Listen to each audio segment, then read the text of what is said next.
কোনো মাজার যদি শরীয়ত বহির্ভূত কাজ হয় তোমরা আমরা সবাই মিল্লা সেটা প্রতিহত করব, কিন্তু ঢালাও ভাবে আল্লাহর ওলির মাজারকে ভাঙার জন্য নীল নকশা যারা আঁকবে তাদের ঠ্যাং ভেঙে বুড়িগঙ্গায় ভাসায় দিবে ইনশাআল্লাহ।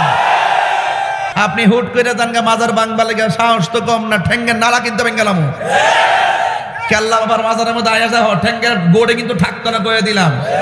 এগুলো করতে করতে করতে খাইতে খেতে ফেড আয় আর কইতে কইতে মুখ খায় তাহের কিন্তু এই দেশে বাইজ্ঞা যাওই না ফিলার না একটা কথা কয়া দিলাম, সাবধান কয়া দিলাম। হ্যাঁ, কোনো ধরনের কোনো মাজারে যদি কোনো অসামাজিক কাজ হয় আমরা সেটা অসামাজিক কাজ প্রতিরোধ করবো।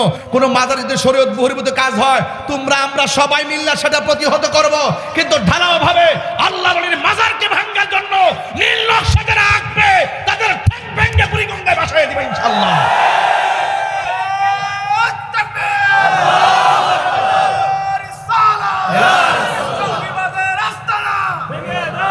আমি অনুরোধ করে বলে দিয়ে গেলাম, হককে হক বলতে হবে, হালালকে হালাল বলতে হবে।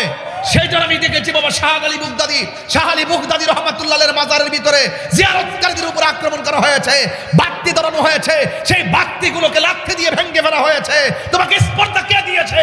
আল্লাহর ওলির মাজার এটা সুন্নিদের রক্ষণাবেক্ষণের একটি চূড়ান্ত জায়গা, এগুলো আমরা রক্ষণাবেক্ষণ করেছি। তোমরা তো এখন মাজার দখল করতে যাচ্ছ বাক্সের টাকা খাওয়ার জন্য।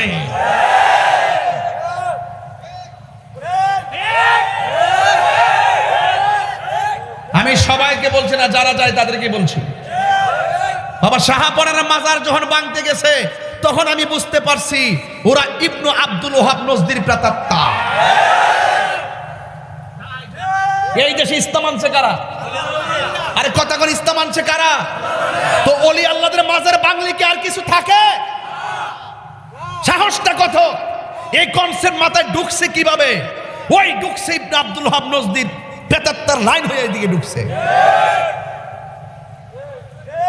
আমি সাবধান বলে দিলাম, সতর্ক করছি আপনাদেরকে, এই দেশে ওলি আল্লাহর বিরুদ্ধে অবস্থান নিবেন খুদাই গজব মাথার উপর এসে পড়বো, পলাইবার জায়গা পাইতেন না। আসমান থেকে এমন গজব আইব এই গজবে সব বাইসা যাবে। কথা কোন ঠিক না বেঠিক?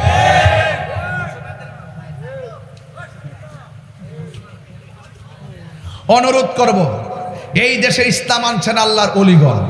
এই যে আহলে বায়াতের ওয়াজ করতেছি এগুলো আমরা শুনতাম না, জানতাম না, এগুলো ওলি আল্লাহরা আমাদের কাছে সিলেবাস তুলে দিয়েছেন। কথা বলেন ঠিক না বেঠিক? সাবধান, এখনো বলছি, অনুরোধ করে বলি, সতর্ক থাকবেন, ওলি আল্লাহদের বিরুদ্ধে কেউ যাবেন না। আমি চাই এই বাংলাদেশের সমস্ত আল্লাহর ওলির মাজারগুলো, হক্কানি আল্লাহর ওলিদের যে মাজার আছে ওই মাজারগুলোকে আমাদেরকে সুরক্ষা দিতে হবে। কি দিতে হবে? সুরক্ষা দিতে হবে। ওলি আল্লাহর মাজার যদি ভেঙে ফেলেন তাহলে আমরা যে নিশানা পাই, এই যে ওলি আল্লাহদের মাজার আমরা কেন বানিয়েছি, এখানে বানার উদ্দেশ্য হলো যে এই দেশে ইসলাম আনছেন যারা, তাদেরকে যদি আমরা নিদর্শনটা ধরে রাখি আজীবন পর্যন্ত আমরা একটা ইমানি চেতনা খুঁজে পাবো। কথা বলেন ঠিক না বেঠিক? আমাদের চেতনা হলো সোনার মদিনা। কথা বলেন ঠিক কিনা? এই জন্য অনুরোধ করে বলবো, ওসিলা ধরা জায়েজ আছে না নাই? আরো বড় করে ওসিলা ধরা জায়েজ আছে না নাই? অনুরোধ করছি, বলছি, ওসিলা ধরা জায়েজ আছে। ইয়া আইয়ুহাল্লাযিনা আমানুত্তাকুল্লাহ ওয়াবতাগু ইলাইহিল ওয়াসিলা। এবার মহিলাটা কয় আমরা একটু ওসিলা করি না। এবার মেয়েটাকে নিয়ে গাছের গোড়ার মধ্যে গেলেন। এখন অনেকে বলতে পারেন তাহিরি হুজুর একটু গরম কথা বলছে। আমি যারা ওলি আল্লাহর বিরুদ্ধে তাদেরকে বলছি, তুমি যদি বিরুদ্ধ হও তাহলে আমি তোমাকেই বলছি। মান আদালি ওয়ালিয়ান ফাকাদ আযানতুহু বিল হারবে দলিল। যারা ওলি আল্লাহর বিরুদ্ধে অবস্থান নিবে আল্লাহ পাক তাদের বিরুদ্ধে যুদ্ধের ঘোষণা করবে। আল্লাহ পাকের খোদাই গজব থেকে বাঁচার জন্য আপনার পায়ে ধরে অনুরোধ করি, ওলি আল্লাহর বিরুদ্ধে যাবেন না। এছাড়া এর চাইতে কি সুন্দর কথা আছে? পায়ে ধরে কইলাম ওলি আল্লাহদের আদর্শের বাহিরে যায়েন না। যদি যান দিন থাকবে না, সব গুমরা হয়ে যাবে। সব কি হয়ে যাবে? গুমরা হয়ে যাবে। এই জন্য এখনো সময় আছে, চালাও সে পথে যে পথে তোমার প্রিয়জন গিয়েছেন চলি। এই প্রিয়জন হলো আল্লাহর ওলিগণ। কথা বলেন ঠিক কিনা? এই মহিলাটা স্বামীকে নিয়ে চলে গেল গাছের গোড়ায়। গাছের গোড়ায় গেল ওসিলা তালাশ করবেন। এবার ওই মহিলা জন গাছের গোড়ার মধ্যে চলে গেলেন। এবার গাছের গোড়ার মধ্যে মেয়েটাকে বসাইলেন। মেয়েটাকে বসাইয়া স্বামী জঙ্গলের এক প্রান্তে চলে গেছে, আর স্ত্রী আর এক প্রান্তে চলে গেছে। এবার দুইজন দুই প্রান্তে চলে গেল। রাত্র গভীর হয়ে গেল, রাত্র গভীর হয়ে গেল। ওই গভীর হয়ে যাওয়ার পর এবার স্ত্রী মনে মনে ভাবেন, আমার মেয়েটাকে আমি গাছের গোড়ায় বসাইছি, হয় না হয়তো ভাগ বল্লুক ধরতে পারে। এবার স্ত্রী এবং স্বামী দুইজন গাছের গোড়ার মধ্যে যখন চলে আসলেন, গাছের গোড়ার মধ্যে আসার পরে, বন্ধুরা রে আমার, ও আমার বাদরের বাবারা, মহব্বত নিয়ে বসে যান। এবার যখন ওই স্বামী আসলেন, আয়সা দেখতেছেন 12 বছর পর যে সন্তানটা আল্লাহ দান করেছেন, এই সন্তানটা গাছের গোড়ার মধ্যে নাই। এই সন্তানটা কোথায় গেল? মা কান্দে, সন্তানের বাবা কান্দে। আপনারা জবান খুলে বলুন, সন্তান 12 বছর পরে পাইলেন, এই সন্তানটাকে এখন খুঁজে পাওয়া যায় না। আপনারা জবান খুলে বলেন, মায়ের মনে দুঃখ লাগে কি লাগে না? বিদেশ বিরাজ্যে সন্তান যার বিপদে পড়ে যায়, সবাই পশু পাখি জানার আগে আগে যেন যেন মায়ে, এই জন্য মা সন্তানের জন্য পাগল হয়ে গেল। এবার মা এক প্রান্তে চলে গেল, আর মনে মনে ভাবতেছে, আমার মেয়েটাকে কি কেউ কিডন্যাপ করে নিয়ে গেল নাকি? আমার মেয়েটাকে আবার কি বাঘে ভল্লুকে খেয়ে ফেললো নাকি? এবার মার মনে শান্তি নাই, বাবার মনে শান্তি নাই। ও বন্ধুরি, আপনি বিদেশ থাকেন হয়তো জানেন না, আপনার মা আপনার জন্য কেমন কান্না করে, আপনার মা আপনার জন্য কেমন কান্না করে। হ্যাঁ বন্ধুগণ, ওই মুহূর্তে এবার মহিলাটার চোখের পানি ফালায়া কান্দে, যাই আল্লাহ আমাকে একটা সন্তান দিয়েছে, নাকি আবার বাঘে শ্রীগালে খাইয়া ফেলাইছে।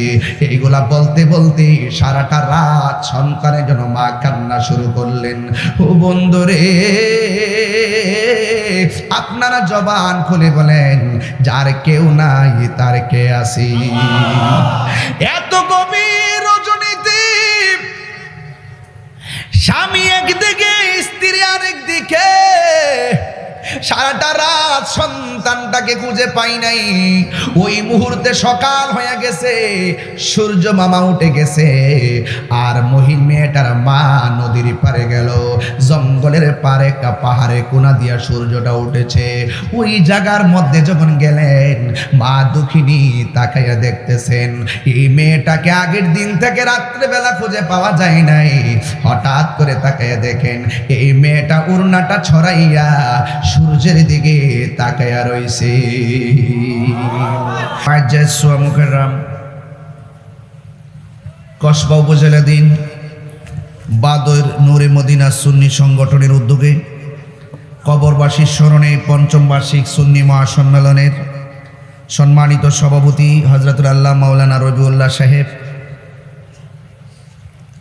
আমার পূর্বে দীর্ঘক্ষণ পর্যন্ত আলোচনা করেছেন। আহলে সুন্নাত ওয়াল জামাতের মান্যবর কো চেয়ারম্যান, আন্তর্জাতিক খ্যাতিসম্পন্ন মুফাসসিরে কোরআন, বিশ্বের একাধিক রাষ্ট্র ভ্রমণকারী, সুন্নিয়তের অনবদ্য দিকপাল আল্লামা আলহাজ মুশাররফ হোসেন হেলালি হুজুর মুজাদ্দিদি মুদাজ্জিলুল আলী উপস্থিত আছেন। আজকের মাহফিলের বিশেষ আলোচক উস্তাজুল উলামা মেহারি উবাইদিয়া ফাজিল মাদ্রাসার সম্মানিত অধ্যক্ষ আল্লামা অধ্যক্ষ নুরুল ইসলাম খান ফারুকি সাহেব, সাংগঠনিক সম্পাদক আহলে সুন্নাত ওয়াল জামাত ব্রাহ্মণবাড়িয়া জেলা শাখা। বিশেষ মেহমান হিসেবে উপস্থিত আছেন স্নেহাস্পদ হযরতুল আল্লাহ মাওলানা মুফতি গোলাম আহমদ সাহেব। মঞ্চবিষ্ট আছেন আপনাদেরই অত্যন্ত পছন্দের প্রিয় মানুষ শিপন চেয়ারম্যান মহোদয়, চেয়ারম্যান ভাই, যিনি যার সাথে আমার খুব হৃদ্যতা, আন্তরিকতা, খুব মহব্বতপূর্ণ। এলাকার মানুষগুলো যখন আমার বাড়িতে গিয়েছেন, আন্তরিকতায় এই মাহফিলটি আমি গ্রহণ করেছি। আলহামদুলিল্লাহ, বৈরী আবহাওয়ার মধ্যেও আল্লাহ পাক আমাদের সকলকে মাহফিলে এনেছেন, শুকরিয়া দান পড়ুন আলহামদুলিল্লাহ। আপনারা একটু খেয়াল করে দেখবেন, আমার স্টেজে অনেক আলেম উলামারা, তরুণ আলেমে দিন, যারা জীবন বাজি রেখে সুন্নিয়তের কাজ করে, এই প্রজন্মের স্পিরিটগুলো অনেক উলামায়ে কেরাম আমার স্টেজের মধ্যে বসা আছেন। বাদয়ের বাঁশি আসলে কমপ্লিটলি আপনারা অনেক সৌভাগ্যবান যে আসলে ওয়াজের এখানে যে মাসটা, এই মাসটা কিন্তু গরমের সিজন, বৃষ্টি বাদলার সিজন। বিভিন্ন কারণে এই মাহফিলে অনেক উলামায়ে কেরামদের শুভ আগমন হয়েছে। আলহামদুলিল্লাহ বলেন না সবাই? অনেক জাইয়েদ মাহের তরুণ আলেমে দিনগণ আমার স্টেজে আছেন। আমি সকলকে আমার পক্ষ থেকে অভিনন্দন মুবারকবাদ জানাচ্ছি। এই বাদয়ের একটি ঐতিহ্যবাহী এলাকা, আর আপনারা আমি আপনাদেরকে আমার ব্যাপারে নতুন করে কি চিনাবো? আমি আপনাদের সন্তান, আমি যত কিছু হই আমি আপনাদের গিয়াসউদ্দিন, আপনাদেরই সন্তান। বিভিন্ন ষড়যন্ত্র আমার বিপরীতে আছে, কিন্তু আমি বিশ্বাস করি যদি আপনার দোয়া থাকে, আল্লাহ পাকের দয়া থাকে, কোনো কনস্পাইরেসি আমাদেরকে স্পর্শ করতে পারবে না। কারণ আমরা মুনাফিক না। আমরা কি না? মুনাফিক না। মুনাফিক এরা দুশ্মন। মুনাফিক কাফের চাইতো আরো খারাপ। দেখতে পুরো আল্লাহর ওলি, ভিতরের মধ্যে শয়তানি। ভিতরের মধ্যে কি? শয়তানি। এদের কাছে দেশও নিরাপদ না, ধর্ম নিরাপদ না। এই জন্য আমি আপনাদের খেদমতে যতটুকু কথা বলবো আদবের সাথে বলার চেষ্টা করব। বিয়াদবি হলে ক্ষমা করবেন। কিছু ভাষা হতে পারে একটু কঠিন, আবার কিছু ভাষা হতে পারে অনেক মার্জিন। আমি চেষ্টা করব হক কথা বললে তিতা লাগতেই পারে।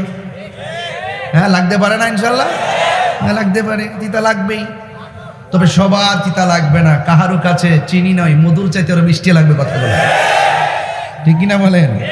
কারণ এটা মাসটা হলো জিলহজের মাস। কি মাস? জিলহজ মাস। জিলহজ মাসটার সমাপ্তি হইছে ওট, মহিষ, গরু, ছাগল, ভেড়া, দুম্বা, না? এগুলোই তো কুরবানির পশু নাকি? এই কুরবানির পশুর গলা থেকে রক্ত প্রবাহের মাধ্যমে এই জিলহজ মাসটা কি হয়েছে? শেষ হচ্ছে। কথা বলেন ঠিক কিনা? এই মাসের পরে আরেকটি মাস যে আসবে, এটা মুহররম মাস। এই মাসটা শুরু হয়েছে আহলে বাইত রাসূল সাল্লাল্লাহু আলাইহি সাল্লামের গলা থেকে তাজা রক্ত প্রবাহের মাধ্যমে। তো মানে একটা স্পিরিট মাস নিয়ে তো আমি ঠান্ডা কথা বলতে পারি না। ইসলাম জিন্দা হোতা হ্যায় হর কারবালা কে বাদ। ইসলাম জিন্দা হয়েছে কারবালার মাধ্যমে। যুগে যুগে যখনই কোনো অপশক্তি ইসলামের নাম নিশানাকে মুছে ফেলার জন্য ষড়যন্ত্র করেছে, ঠিক ওই মুহূর্তে ইসলাম প্রেমিকরা, নবীর প্রেমিকরা তাদের গলার তাজা রক্ত দিয়ে ইসলামকে জিন্দা করেছেন।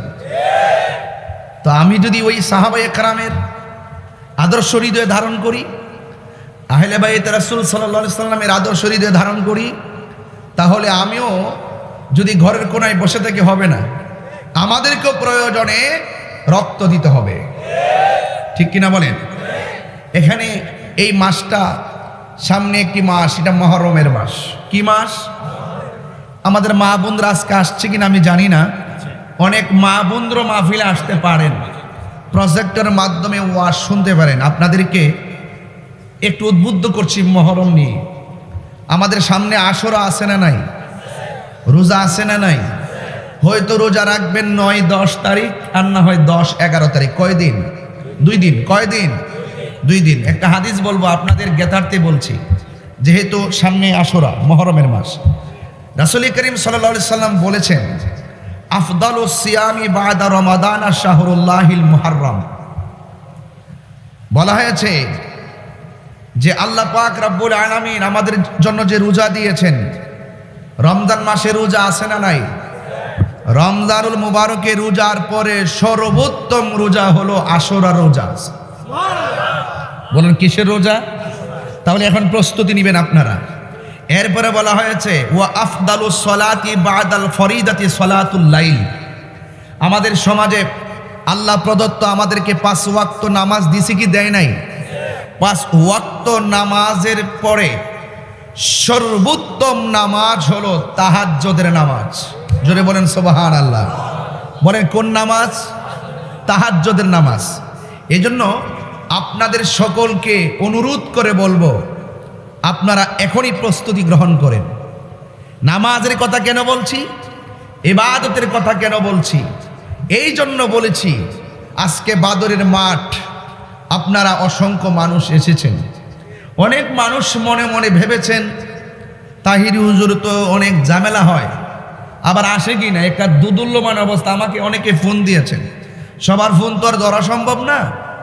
অনেকে জানতেও চেয়েছেন আমি আসবো কি না।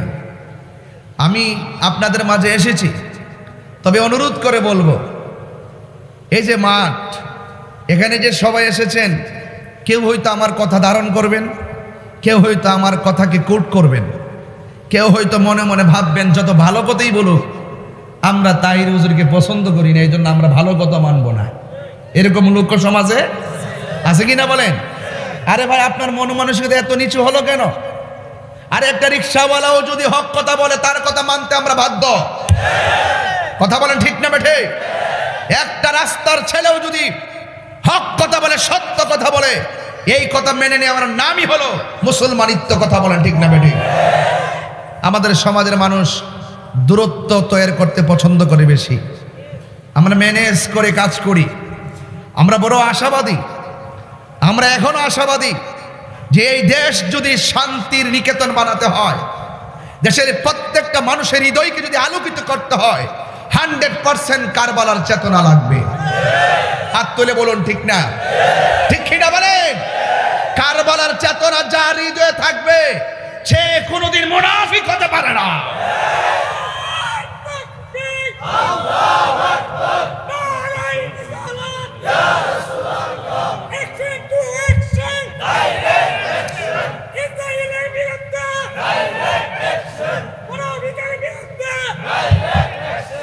আমার ভাইয়েরা,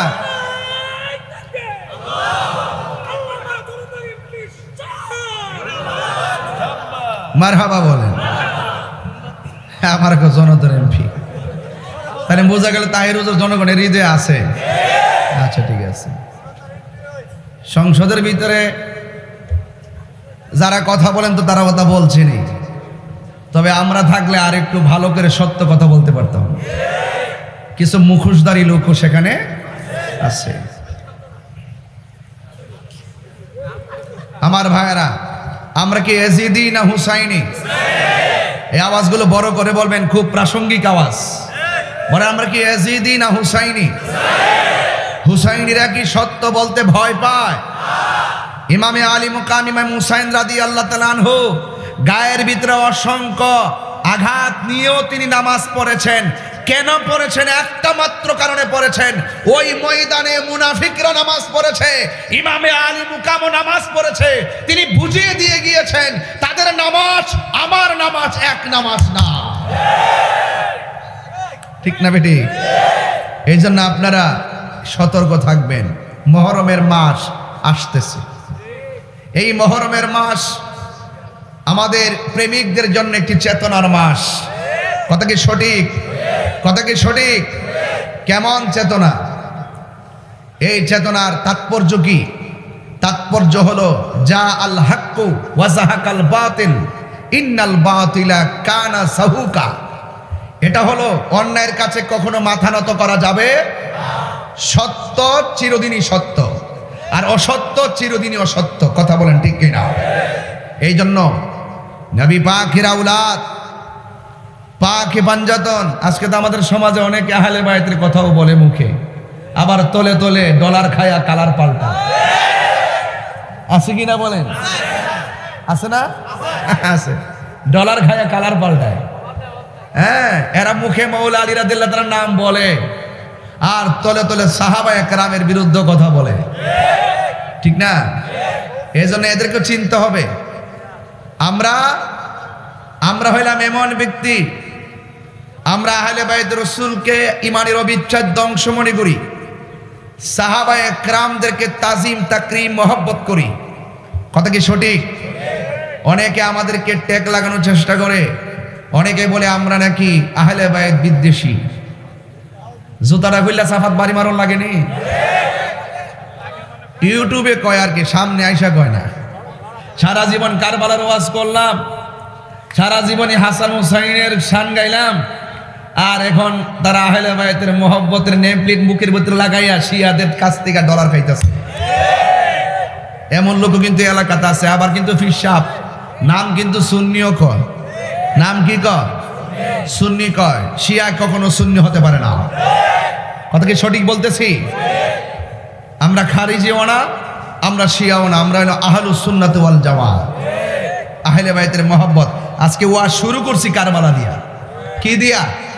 সামনে মহরম, মহরম সম্মানিত। এটা অনেক আমাদেরকে স্পিরিট জাগিয়ে তোলে। আমার তো মনে হয় বাদুর গ্রামে যেই মানুষগুলো আসছেন, আজকে কারবালার ঘটনা যদি কোনো ইহুদিরে ঘটাইতো, কারবালার ঘটনা যদি কোনো খ্রিস্টানরা ঘটাইতো, মনটার মধ্যে বুঝ দিতাম কারবালার ঘটনা ঘটাইছে কে? দাড়িওয়ালা টুপিওয়ালা নামদারি মুসলমান মুনাফিকরা। কথা বলেন ঠিক কিনা? তা আমাদের সমাজে মনে এমন নামদারি মুসলমান নাই কি? আসেনি? দেখতে পুরা আল্লাহর, দেখতে পুরা আল্লাহর, হাকিকতে শয়তান, হাকিকতে শয়তান। এই জন্য যেহেতু দুনিয়া ছেড়ে চলে যেতে হবে, জানের মায়া তো করে লাভ নাই, আমরা একটু ইমানের মায়া করব। ইমানটা যেন নিয়ে মরতে পারি। কথা কোন ঠিক না বেটি? এই জন্য আহলে বাইত আমাদের মাথার তাজ, এতে কোনো সন্দেহ নাই। এই জন্য রাসূল করিম সাল্লাল্লাহু আলাইহি সাল্লাম বলেছেন যে আহলে বাইত হলো নূহ নবীর কিস্তির মতো। কার মতো? নূহ নবীর কিস্তির মতো। নূহ নবীকে যারা মেনেছেন তারা কিস্তির মধ্যে উঠেছেন, বেঁচে গিয়েছেন। আর যারা নূহ নবীকে মানে নাই, তারা কিস্তিতে উঠে নাই, তারা প্লাবনের মধ্যে ডুবে মারা গেছে। আর আমার আহলে বায়ত হলো নূহ নবীর কিস্তির মতো। তাদের মহব্বত যার অন্তরে থাকবে, পৃথিবীর কোনো বাতিল নামক অপশক্তি তার ঈমানকে লুণ্ঠন করতে পারবে না। বুঝতে পেরেছেন? এই জন্য আপনাদের সকলকে আমি সতর্ক করছি, প্রথম যেমন একটা জামানার মধ্যে আসছি, এই জামানাতে যত বাটপারি করা যায় সমাজে তার মূল্য বেশি। কথা কি সঠিক কিনা? যত চিটিং করতে পারবে, যত লেবাস ধরতে পারবে, যত বাপ শব্দের কথা বলতে পারবে, এদের মূল্য আবার সমাজে অনেক বেশি। আমরা সমাজের মূল্য আমরা চাই না, আমরা চাই শুধুমাত্র রসুলের কাছে, আহলে বাইতের কাছে আমরা যদি একটু মুখটা দেখাইতে পারি, এটি আমাদের জন্য অনেক কিছু। কথা বলেন ঠিক কিনা? এই জন্য আল্লাহ রাব্বুল আলামিন বলে দিয়েছেন, বন্ধু আপনি বলে দিন। আল্লাহর হাবিব তার জবান মুবারকে বলছেন, আমি তোমাদের কাছে কিছু চাই না, আমি চাই শুধুমাত্র আমার আহলে বাইতের মহব্বত। রাসূলুল্লাহকে পাথর দিয়ে আঘাত করেছে, রাসূলুল্লাহর পিঠ মুবারক রক্ত দিয়ে লাল করে ফেলেছে, পাথরের মধ্যে হেলান দিয়ে রাসূল বসেছেন। জিবরাইল সাল্লাম এসে নবীজিকে বলেছেন, ইয়া রাসূলুল্লাহ শুধু একবার বলেন, তায়েফের পাথরগুলো উঠিয়ে কাফেরদেরকে মাটির সঙ্গে মিশিয়ে দিব। আল্লাহর হাবিব তিনি অভিশাপ দেন নাই। রাসূল বলছেন, আমাকে অনেক কষ্ট দিয়েছে, দিনের কল্যাণে কাজ করতে গিয়ে আমি অনেক রক্ত জড়িয়েছি, এর বিনিময়ে আমি তোমাদের কাছে কিছু চাই না, আমি চাই শুধুমাত্র তোমাদের কাছে আহলে বাইতের মহব্বত। এই আহলে বাইতের মহব্বত ঈমান। আহলে বাইতের মহব্বত বলেন ঈমান। আহলে বাইতের মহব্বত ঈমান। এই ঈমানটা ধরে রাখতে পারলে জীবনটা দাম আছে। এক সাহাবী আমার নবীরে প্রশ্ন করেন, ইয়া রাসূলুল্লাহ আপনাকে কিভাবে সালাম দিব আমরা জানি, কিন্তু নামাজের ভিতরে আপনার উপরে দুরূদ শরীফ পড়ব কিভাবে? আল্লাহর হাবিব বললেন, আল্লাহুম্মা সাল্লি আলা মুহাম্মদ ওয়া আলা আলি মুহাম্মদ, তোমরা আমার উপরে দুরূদ পড়বে এবং ওয়া আলা আলে মুহাম্মদ, আলে মুহাম্মদ মানে আহলে বাইত, আমার আহলে বাইতের উপরে দুরূদ শরীফ পড়বে। চিৎকার মেরে বলেন সুবহানাল্লাহ। তো আপনি মনে মনে অনুধাবন করে দেখুন তাদের অবস্থানটা কি। আরেকটু ভেঙ্গে দিচ্ছি এই প্রজন্মের জন্য। জান্নাত 8টা, যেরকম জান্নাত কয়টা? এই 8টা জান্নাতের প্রত্যেকটা গেইটে গেইটে আহলে বাইত আছে না নাই? মৌলা আলী রাদিয়াল্লাহু তাআলা আছে না নাই? মা ফাতেমা জোহরা রাদিয়াল্লাহু তাআলা আনহা আছে না নাই? হাসান হুসাইন আছে না নাই? তাহলে আল্লাহ হলো জান্নাতের খালেক। আল্লাহ কি? আল্লাহ হলো জান্নাতের খালেক, আর আমার নবী হলো জান্নাতের মালিক। আমার নবী কি জান্নাতের মালিক, এবং ওই পাক পান্ডাতের 5 জন জান্নাতের চাবি নিয়ে গেটে গেটে দাঁড়ায় থাকবে। আর এই দুনিয়ার ভিতরে মোল্লাগিরি করো, মুন্সিগিরি করো, জীবনে মুখের ভিতরে আহলে বাইতের আলোচনা শুনি না, পাঞ্জাতনের ওয়াজ শুনি না, কারবালার ওয়াজ শুনি না। আমরা যখন এই ওয়াজগুলো করি আমাদেরকে ফতোয়াজি করে অনেকেই। একটা কথা মনে রাখবেন, আহলে বাইতের বিরুদ্ধে, ইমামে হাসান হুসাইন রাদিয়াল্লাহু তাআলা আনহুর বিরুদ্ধে যারা কথা বলবে, কাগজে কলমে লিখে রাখেন, দলিল মূলে লিখে রাখেন, তারা কখনো আমার নবীর সুপারিশ পাবে না। আমার নবীর সুপারিশ পাবে না। আর আমল কম হতে পারে, জীর্ণ শীর্ণ হতে পারেন, ইমানটা তাজা আছে, দেখবেন আপনি হাসরের মাঠে মূল্যবান মূল্যায়ন পাবেন। আমাদের দেশে তো কিছু লোক আছে, একটা তো আছে আধা পাতলা, আমির হামজা নামে একজন। এত এটা আধা পাতলা, এটা মেন্টাল হয়ে গেছে কেন? এইটা যে কি কয় কি না হ্যাঁ নিজেই জানে না। এ বলতেছে আমার নবী নাকি কোনো উপকারই করতে পারবে না। আচ্ছা, এই কথা যে ব্যক্তি কয় এর কি কোনো এলেম আছে? হ্যাঁ, এলেম নাই। এই জন্য এদেরকে বলি এখনো সময় আছে, ভালো করে লেখাপড়া করো। আমার নবীজি নাকি কোনো উপকার করতে পারবে না, এই কথা যারা বলে তার মানে বুঝতে হবে 100% ওরা নবীর দুশমন। ওরা কি নবীর দুশমন।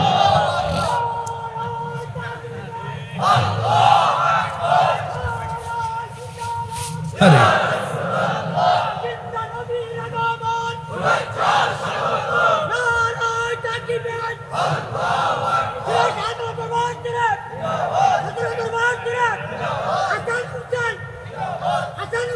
বাবা বসুন, বসুন। আপনি পুরো ওয়াজের মধ্যে আর একবার সুযোগ পাবেন। এখন দিয়ে দিবেন না পরে দিবেন? পরে না, আচ্ছা ঠিক আছে, তাহলে এখন আর দিয়েন, ঠিক আছে দিয়েন, যখন দিবেন দিবেন, কিন্তু আর একবার দিন। হ্যাঁ ইনশাআল্লাহ। আপনাদের কি কষ্ট হইতেছে? আমি একটু ঘাটে ঘাটে নাও লাগাইতেছি। কি লাগাইতেছি? এই ঘাটগুলো জানার দরকার আছে। এগুলো ইমানের ঘাট, এগুলো না জানলে কপালে দাগ ফেলাইলেও লাভ হবে না। ঠিক আছে কিনা বলেন? এই জন্য ঘাটগুলো মনে রাখবেন। যারা বলে নবী উপকার করতে পারবে না, আচ্ছা কোন তো দেখি আমার নবী উম্মতের জন্য সুপারিশ করবেন, এটা কি কোনো সন্দেহ আছে? নবীজিকে ক্ষমতা দিয়েছেন কে? এরপর নবী যদি আমাদের জন্য সুপারিশ করে, এটা কি আমাদের জন্য উপকার না? এই উপকার না? এই জন্য আপনাদেরকে অনুরোধ করব, সতর্ক থাকবেন। এখন অনেকে বলবেন হুজুর আপনি নাম ধরে বলছেন, ওনার তো অনেক অনুসারী আছে। আরে বেটা, অনুসারী আছে, তোরা কেমন অন্ধ হইলি? তোর কি বিবেক নাই? যেই ব্যক্তি নবীর বিরুদ্ধে কথা বলে, সে যত বড় হুজুর হোক, এর পিছনে ঘোরা মানি হলো দালালি। কথা বলে ঠিক না বেটা? আরে বেটা, আমার তুই মন্দ ক, আমার সদ্য গোষ্ঠী নিয়ে গালি দে, আমার বাপ তুল্লা গালি দে, আমার মা তুল্লা গালি দে, আমাকে গালি দে। যেই ব্যক্তি আমার রাসূলুল্লাহর শান মান সিফত নিয়ে অস্বীকার করে কথা বলবে, রাসূলুল্লাহর শান মান নিয়ে কটূক্তি করে কথা বলবে, সে যত বড় আলেম হোক, তাকে আমরা আলেম মনে করি না।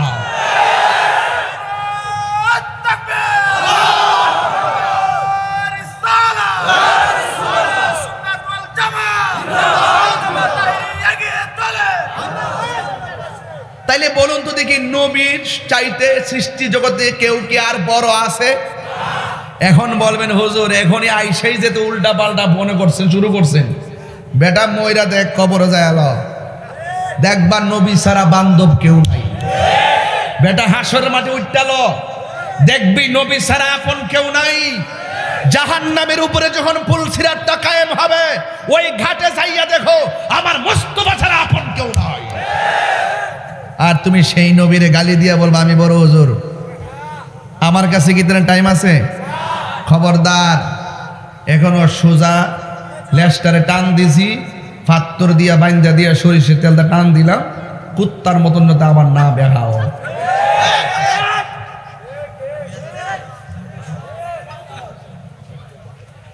এখন বলুন আমরা কি ইয়াজিদি না হুসাইনি? মহরমের তাৎপর্যের দাম কম না বেশি? বলেন সন্তান দেওয়ার মালিক কে? ইজ্জত দেওয়ার মালিক কে? এবার আসুন একটু সামনে বাড়ি। হাসান হুসাইনের হাতে ধরলেন এইভাবে, আখাযা বিয়াদি হাসানিন ওয়া হুসাইনিন। আমার নবী একদিন হাসান হুসাইনের হাতে ধরলেন, ধরে বললেন, তোমরা যদি আমাকে ভালোবাসতে চাও এই দুইজনকে ভালোবাসবে। সুবহানাল্লাহ কয় নাকি লাগে না? আমার পোলাপানগুলো কোথায়? পোলাপান্ডি কই? পোলাপান্ডি আপনারা আওয়াজ করেন না কেন? আওয়াজ করেন না কেন? জোরে কোন সুবহানাল্লাহ বলেন। আমি তো সাফুর থেকে আইছি, 17 মিনিট লাগছে। এই 17 মিনিট লাগছে, আপনারা কয়েক হাজার মানুষ এখানে বসে ওয়াজ শুনতেছেন। এর চাইতে বড় দোয়া কি আমার জীবনে কিছু আছে? আপনারা আমার শক্তি, আপনারা আমার অনুপ্রেরণা। এই জন্য আওয়াজটা বড় করে বলবেন, বলেন ইয়া হুসাইন, বলেন ইয়া হুসাইন, শাহ হুসাইন। এই যে হাত এভাবে ধরে বললেন, কেউ যদি আমাকে ভালোবাসতে চাও আমার হাসান হুসাইনকে ভালোবাসো। শুধুমাত্র তাই নয়, ওয়া আবাহুমা, তাদের বাবাকে ভালোবাসো। শুধুমাত্র তাই নয়, ওয়া উম্মাহুমা, তাদের মাকে ভালোবাসো। তোমরা যদি এই চারজনকে ভালোবাসো, আমি নবী বলে দিলাম তোমরা জান্নাতে আমি নবীর পাশাপাশি থাকবে। যাদেরকে ভালোবাসলে নবীর পাশে থাকা যায়, এদেরকে ভালো না বেশি কি পারা যায়? বলেন, তাদেরকে ভালোবাসতে হবে। সিদ্ধান্ত কার? আল্লাহর। গভীর মনোযোগ, বেশি লম্বা চূড়া আলোচনা করব না, সময় মতো মাইকটা ছেড়ে দিব। বাদইরের বাবারা, ও কসবার বাবারা, খাওড়ার বাবারা, আমি তাহিরিকে নতুন করে চিনাইবার কিছু নাই। মনে বড় কষ্ট লাগে, মানুষ জেনে শুনে কিভাবে সত্যকে গোপন করে। আরে টাকা তো যেই কোনো মানুষ রুজি করে, টাকা পেলে, বান্ডেল পেলে মানুষ কেমনে সত্য গোপন করে ফেলে। ইসলাম ইসলাম অনেক মানুষ বলে রে বাজি, সময় মতো ইসলামের কথা কয় না। বান্ডেল পাইলে ইসলামের কথা আর কেউ বলে না। ও বন্ধু, আমি আপনাদের এই খেদমতে মুহররমকে সামনে রেখে কিছু কথা বলে যাব। ও আমার মা, ও আমার বাদইরের মা, শুনে যান আমার কথা। আমার আল্লাহ রাব্বুল আলামিন কুরআনুল কারীমের মধ্যে সুন্দর করে বলে দিয়েছেন। আমার আল্লাহ বলেন, কুল লা আসআলুকুম আলাইহি আজরান ইল্লাল মাওয়াদ্দাতা ফিল কুরবা। আল্লাহ রাব্বুল আলামিন কয়, বন্ধু দেখেন, আল্লাহ নিজে কয় না, বন্ধু আপনি বলেন। তার মানে বোঝা গেল নবী হলো আল্লাহ সাক্ষী। নবী কি? নবী আল্লাহ সাক্ষী, তার বাস্তব প্রমাণ। আল্লাহ রাব্বুল আলামিন বলেন, কুল হুয়াল্লাহু আহাদ আল্লাহুস সামাদ লাম ইয়ালিদ ওয়া লাম ইউলাদ ওয়া লাম ইয়াকুল লাহু কুফুয়ান আহাদ। আল্লাহ বলে, ও বন্ধু আপনি বলে দিন আমি আল্লাহ হইলাম এক।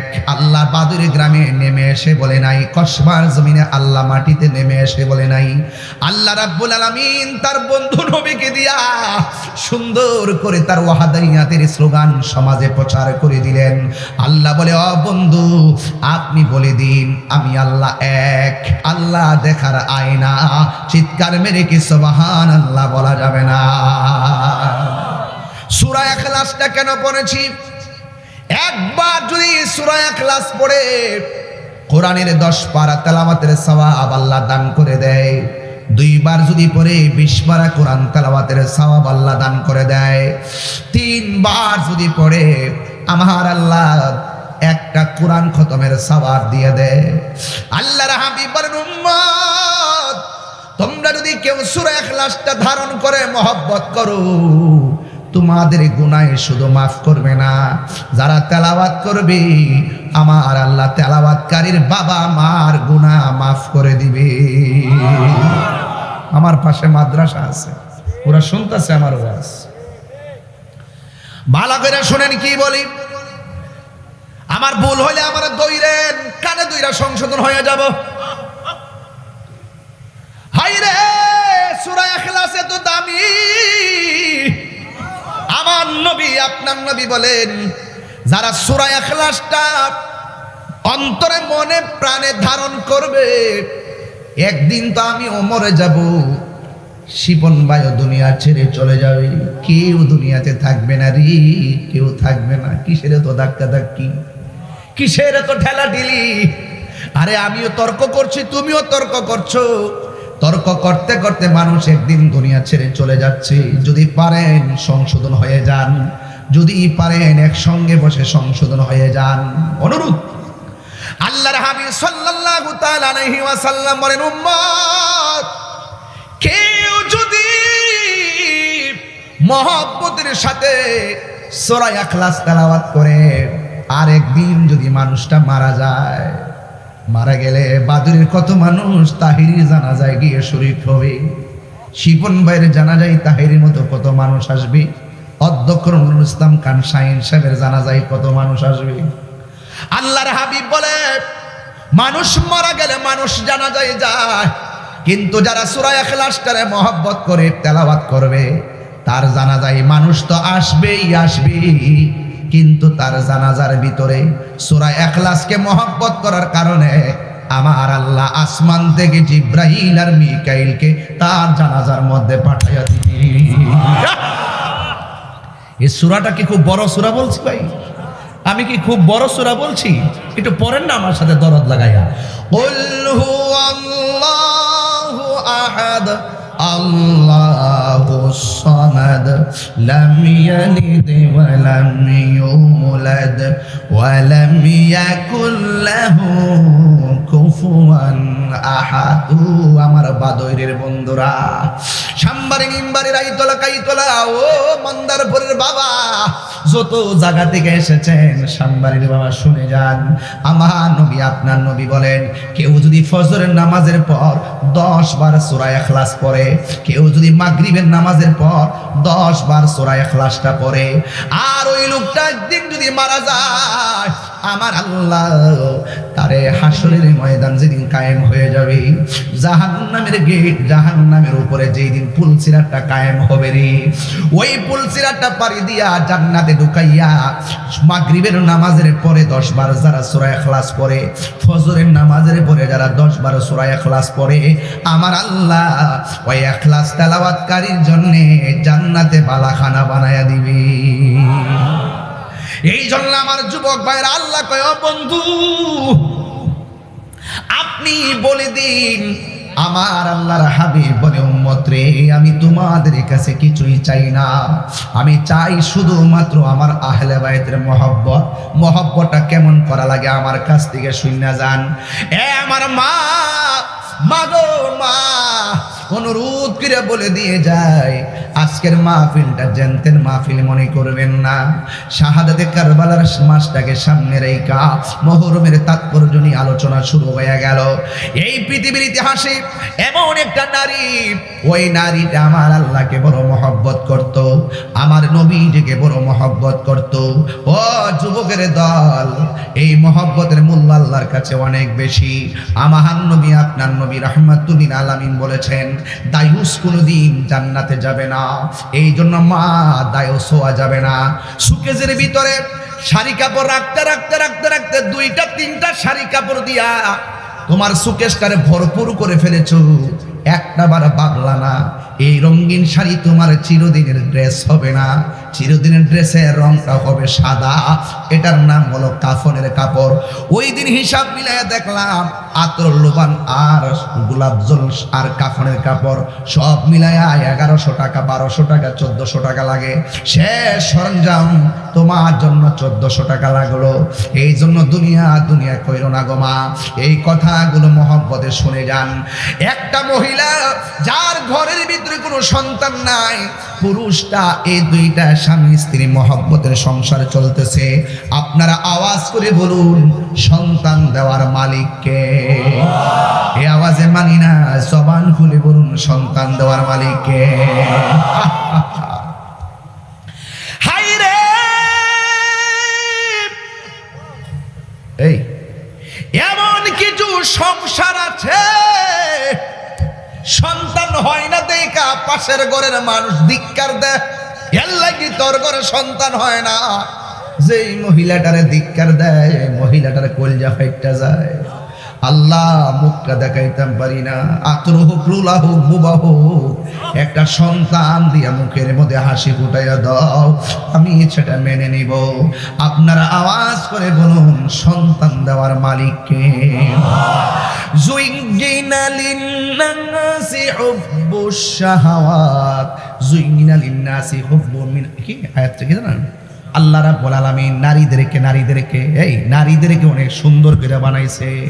এই নারীদেরকে আমার আল্লাহ বলছেন, তোমরা তোমাদের চেহারাটারে আর গলাটারে তোমরা সুন্দর করে সেভ রাখিও, আর তোমাদের মাঝে যেন শালীনতা থাকে।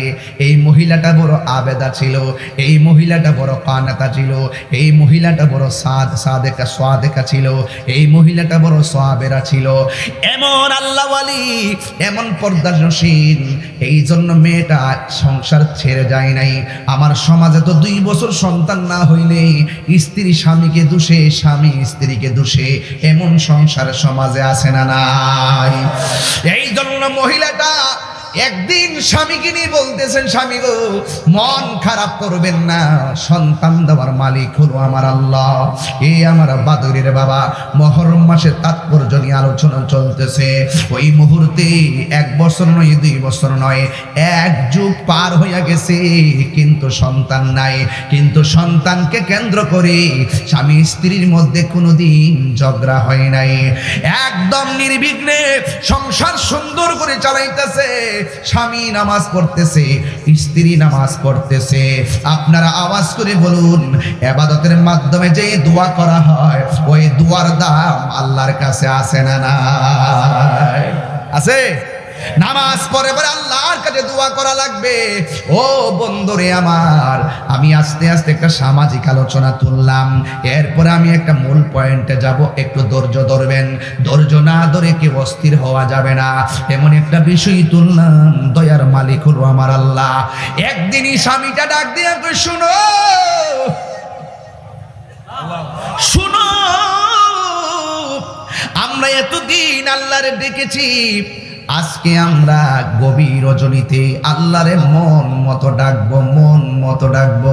আপনারা জবান খুলে বলেন, মন মতো ডাকলে লাভ আছে না নাই? ও বন্ধুরে, স্বামী একটা নামাজের মুসল্লাই দাঁড়ায় গেছে, স্ত্রী আর একটা মুসল্লাই দাঁড়ায় গেছে। আজকে আমাদের সমাজের ভিতরে স্বামী স্ত্রী পাশাপাশি নামাজে দাঁড়ায় না। একজন এক রুম, আরেকজন আরেক রুমে। একজন গিয়ে হোটেলে চাইনিজ খায়, আরেকজন ঘরে বসে চুলার পরে ভাত খায়, কেউ কাহারও খবর নেয় না। এমন স্বামী স্ত্রী সংসার সমাজে আছে না নাই? আবার স্বামী স্ত্রী 2 জন গভীর রজনীতে নামাজে দাঁড়ায় গেছে। আপনারা বলুন, ফরজ নামাজের পরে দোয়ার দাম আল্লাহর কাছে আছে না নাই? 2 জন সুন্দর করে নামাজ পড়লেন, নামাজ পড়ে আমার আল্লাহর কাছে দোয়া করলেন। দোয়া করার পর এবার ইন দি মিন টাইমে স্বামী স্ত্রী প্রস্তুতি গ্রহণ করলেন। 1টা মাস যখন পার হইয়া গেছে, স্ত্রীটা ডাক দিয়া কয়, স্বামী গো, আমার দিক কেমন কেমন লাগে। এর দ্বারা প্রমাণ হইয়া যায় আমার আল্লাহ তাদের ডাক কবুল কইরা ফেলাইছি। আরো বড় করে বলেন না সুবহানাল্লাহ। প্রশংসা সবই কেবল তোমারই, একটু কোন খুশি হব। প্রশংসা সবই কেবল তোমারই, রব্বুল আলামিন, দয়াল মেহেরবান, করুণায় পূরণ, দয়াল করুণায় পূরণ, আর কেহ নয় তুমি মালিক, শেষ বিচারের দিন, শেষ বিচারের দিন, কেবল তোমারি করি ইবাদত, কেবল তোমারি গাহিনী আমত, কেবল তোমারি করি ইবাদত, কেবল তোমারি গাহিনী আমত। দাও দিশা দাও সরল পথে, দাও দিশা দাও সরল পথে, সিরাত মুস্তাকিম, সিরাত মুস্তাকিম। আল্লাহু আকবার বলা যাবে না। একদিন নয়, 2 দিন নয়, 10 মাস 10 দিন হয়ে গেছে। ওই মুহূর্তে আমার আল্লাহ 1 যুগের পর একটা সন্তান দান করছে। আপনারা বলেন ধৈর্যের ফল আছে না নাই? আবার অন্য কোনো সন্তান নয়, ছেলে সন্তান দান করে নাই, আমার আল্লাহ তার একটা মেয়ে সন্তান দান করছে। আমার দেশের ভিতরে মেয়ে সন্তান হইলে অনেকে রাগ করে আসে না নাই? আঙ্গ সমাজে গাল ফুলাইলা, আঙ্গ সমাজে কি কয়? গাল ফুলায়। হ্যাঁ, মেয়ে যদি হয় তার মনটা খারাপ হয়ে যায়। অথচ হাদিস শরীফের মধ্যে আছে আল্লাহ যখন খুশি হয় তখন বান্দার সংসারে কন্যা সন্তান দান করে। আরো জোরে কন্যা সুবহানাল্লাহ। আজকে বৃষ্টি হওয়ার জন্য কত মানুষ দোয়া করছে। হ্যাঁ আছে, অথচ আমরা বৃষ্টি আইলে আরো খুশি, কারণ আল্লাহ যখন খুশি হয় তখন বৃষ্টি নাজিল করে। আজকে খবর নিয়ে দেখেন বাদুরের প্রতি ঘরে ঘরে মুরগি জব করতেছে। ওই যে মেহমান টেমান আইছে, হ্যাঁ জিয়াইতে আইতেছে, না না তুলে ঈদ উপলক্ষে অনেকে আইছে। আল্লাহ যখন খুশি হয় বান্দার বাড়িতে মেহমান পাঠায়, এর চাইতে যখন খুশি হয় তখন আল্লাহ আসমান থেকে বৃষ্টি নাজিল করে। তার চাইতে যদি বেশি খুশি হয় আমার আল্লাহ বান্দার ঘরে কন্যা সন্তান দান করে। আরো বড় করে কন্যা সুবহানাল্লাহ। তাহলে এই মহিলাটার ঘরে 12 বছর পরে যে সন্তানটা হয়েছে, এই সন্তানটা হইল কন্যা সন্তান। এও আবার কন্যা সন্তান হয়েছে, চোখ খুলে না, অন্ধ সন্তান হয়েছে। কি সন্তান? অন্ধ। আচ্ছা যাই হোক, মহিলা মনে মনে কয় ল্যাংরা হোক কানা হোক যাই হোক, আল্লাহ তো 12 বছর পরে আমার একটা সন্তান দিছে, কিন্তু মেয়েটা যত বড় হইতেছে তার চোখের মধ্যে ব্যথা আরো বেশি বাড়তেছে। ব্যথা কি? ব্যথা আরো বেশি বাড়তেছে। এখন অনেক কবিরাজ লাগায় কিন্তু তার চোখ ভালো হয় না। আপনারা বলুন তো দেখি, সন্তান যদি মায়ের সামনে ব্যথায় যন্ত্রণায় কান্না করে, এই পৃথিবীর কোনো মা বাবা কি এটা বরদাস্ত করতে পারে? যে কোনো কিছু হোক, মার ব্যথা মা সহ্য করতে পারে। সন্তানের পায়ে একটু নখের মধ্যে কুড়ি হইছে, রাত্রেবেলা ব্যথা করতেছে, দেখবেন মা ঘুমায় না সন্তানের কারণে। সন্তানের পেটে ব্যথা হয়েছে, মা ঘুমায় না। সন্তানের চোখের ভিতরে ব্যথা, মা ঘুমায় না। অনেক ওষুধ সেবন করাইছে, অনেক কবিরাজের কাছে গেল, কিন্তু চোখ ভালো হয় না। ইন দি মিন টাইমে এবার স্বামী ডাক দিয়ে কই, শোনো না, 12 বছর পরে আল্লাহ পাক আমাদেরকে সন্তান দিয়েছেন, যেই প্রক্রিয়ায় আল্লাহকে ডেকেছি, এবার চলো আমার মেয়ের জন্য আল্লাহর কাছে একটু ফরিয়াদ করি, দেখি আল্লাহ নি কোনো মেয়ে আমার কোনো ফয়সালা করেন।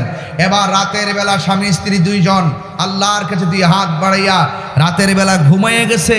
ঘুমের ঘরে স্বপ্নে দেখতেছে, এ আল্লাহর বান্দা বান্দি, তোমার মেয়ের চোখ যদি ভালো করতে চাও, তোমার বাড়ির পাশে যে জঙ্গল আছে, জঙ্গলের মধ্যে যে বড় গাছটি আছে, গাছের গোড়ায় নিয়ে যাও, গিয়ে দেখবা তোমার মেয়ের চোখের ডাক্তার সেখানে আছে।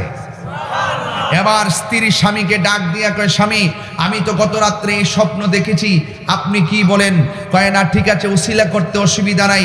আমরা উসিলা মানি কি মানি না? জোরে কেন আমরা উসিলা মানি কি মানি না? আঙ্গ দেশে অনেক আছে উসিলা মানে না। আমরা কেন আল্লাহর ওলির দরবারে যাই, এই জন্য অনেকে আমাদেরকে মাজার পূজারি বলে গালি দেয়। কথা কোন ঠিক আছে নি? অনেকে আমাদেরকে গালি দেয়, আমরা মাজারে গিয়া কি করি? আমরা নাকি মাজারে গিয়া পূজা করি। আচ্ছা বলুন তো দেখি, মাজার কি জিয়ারতের জায়গা না পূজার জায়গা? জিয়ারত করা কি হারাম না সুন্নত? আরে বড় করে কোন না, হারাম না সুন্নত? এই সুন্নত পদ্ধতিকে যারা পূজার সঙ্গে তুলনা করে তাদের ঈমান কি আছে না গেছে? এই জন্য বলবো লাগাতার বলবেন না। অনেকে বলে আমরা গিয়ে মাজারে সেজদা করি। আপনারা কি দেখেছেন আমরা কখনো মাজারে সেজদা করেছি? আপনারা কি দেখাইতে পারবেন যে সুন্নিরা কোনো মাজারে গিয়ে সেজদা করেছে? কোন জায়গায় কোন মাজারের ভিতরে কে বা কারা হঠাৎ করে আপ্পা দিয়ে হইরে গেছে গা, হে কি লেগে পড়ছে পাগল, হে রেগেছি গাছ না কি লেগে পড়ছে, হ্যাঁ এর ব্যাখ্যার কাছ থেকে নৌ না কি লেগে যায় পড়ছে। আমরা কোনো সময় মাজারে গিয়ে সেজদা করি না। আমরা লাগাতার বলে কিছু হইল আমরা মাজার পূজারি, আমরা মাজার পূজারি, এইভাবে এমন ভাবে ট্যাগ দেওয়া শুরু করে। আচ্ছা মাজারের মধ্যে 2-1 জন যাই গিয়া, মাজারের ভিতরে 2-1 জন যাই যায় যদি কোনো সমাজ বহির্ভূত কোনো কাজ করে, এটা হইলো বিচ্ছিন্ন একটা ঘটনা। এগুলো আমরা সমাধান করব, কথা কোন ঠিক না বেটি? কিন্তু লাগাতার যখন পুরা সুন্নি অঙ্গনকে মাজার পূজারি বলে ট্যাগ দিবেন, এর দ্বারা আপনাদের সঙ্গে আমাদের দূরত্ব কি কমবে না আরো বাড়বে? আরো যদি কমবে না বাড়বে? প্রতিহিংসার বশবীতি হয়ে মিথ্যা অপবাদ দেওয়ার শাস্তি কতটুকু এটা তো আপনারা ভালো করে জানেন। মাথা ব্যথা হয়েছে বলেই গলা কেটে ফেলে দিয়েন না। আমাদের সমাজে অনেক মাদ্রাসার ভিতরে তো অনেক ধরনের অপ্রীতিকর ঘটনা ঘটে, ঘটে কি ঘটে না? তাই বলি কি আমরা মাদ্রাসা ভেঙে গেলামও? তাই বলি কি মাদ্রাসা ভেঙে ফেলতে হবে? এটা বিচ্ছিন্ন ঘটনা করতে পারে, শাস্তি দিতে হবে, তাদেরকে আইনের আওতায় আনতে হবে। এক কথা ঠিক না বেটে? আপনি হুট করে দানগা মাজার বাংবা লেগে সাহস তো কম না, ঠেঙ্গের নালা কিন্তু ভেঙে গেলাম। কেল্লা বাবার মাজারের মধ্যে আয়া যাও, ঠেঙ্গের গোড়ে কিন্তু থাকতো না কয়ে দিলাম। এগুলো করতে করতে করতে খাইতে খেতে ফেট আয় আর কইতে কইতে মুখ খায় তাহির কিন্তু এই দেশে বাইজ্ঞা যাওয়াই না ফিরান না, একটা কথা কয়ে দিলাম, সাবধান কয়া দিলাম। হ্যাঁ, কোনো ধরনের কোনো মাজারে যদি কোনো অসামাজিক কাজ হয় আমরা সেটা অসামাজিক কাজ প্রতিরোধ করবো। কোনো মাজারে যদি শরীয়ত বহির্ভূত কাজ হয় তোমরা আমরা সবাই মিল্লা সেটা প্রতিহত করব। কিন্তু ঢালাও ভাবে আল্লাহর ওলির মাজারকে ভাঙার জন্য নীল নকশা যারা আঁকবে তাদের ঠ্যাং ভেঙে বুড়িগঙ্গায় ভাসায় দিবে ইনশাআল্লাহ।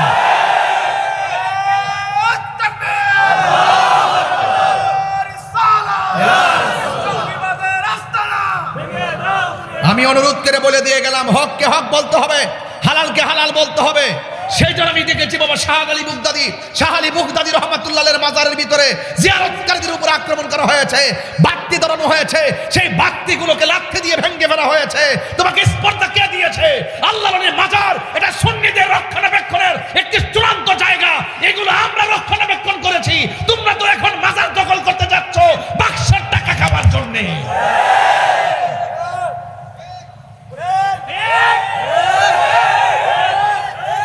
আমি সবাইকে বলছি না, যারা যায় তাদেরকে বলছি।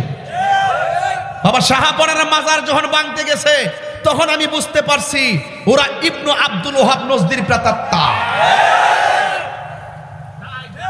এই দেশে ইসলাম আনছে কারা? আরে কথা কোন ইসলাম আনছে কারা? তো ওলি আল্লাহদের মাজার বাংলি কি আর কিছু থাকে? সাহসটা কত? এই কনসেপ্ট মাথায় ঢুকছে কিভাবে? ওই ঢুকছে ইবনু আব্দুল ওহাব নজদির প্রেতাত্মার লাইন হয়ে এদিকে ঢুকছে। আমি সাবধান বলে দিলাম, সতর্ক করছি আপনাদেরকে, এই দেশে ওলি আল্লাহর বিরুদ্ধে অবস্থান নিবেন, খুদাই গজব মাথার উপর এসে পড়বো, পলাইবার জায়গা পাইতেন না। আসমান থেকে এমন গজব আইব, এই গজবে সব বাইসা যাবে। কথা কোন ঠিক না বেঠিক?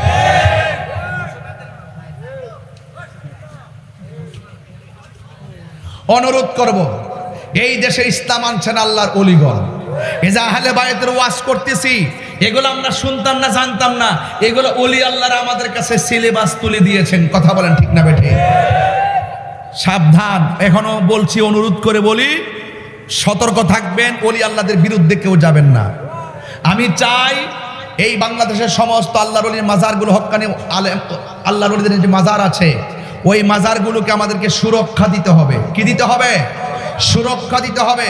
ওলি আল্লাহর মাজার যদি ভেঙে ফেলেন তাহলে আমরা যে নিশানা পাই, এই যে ওলি আল্লাহদের মাজার আমরা কেন বানিয়েছি, এখানে বানার উদ্দেশ্য হলো যে এই দেশে ইসলাম আনছেন যারা, তাদেরকে যদি আমরা নিদর্শনটা ধরে রাখি আজীবন পর্যন্ত আমরা একটা ইমানি চেতনা খুঁজে পাবো। কথা বলেন ঠিক না বেঠিক?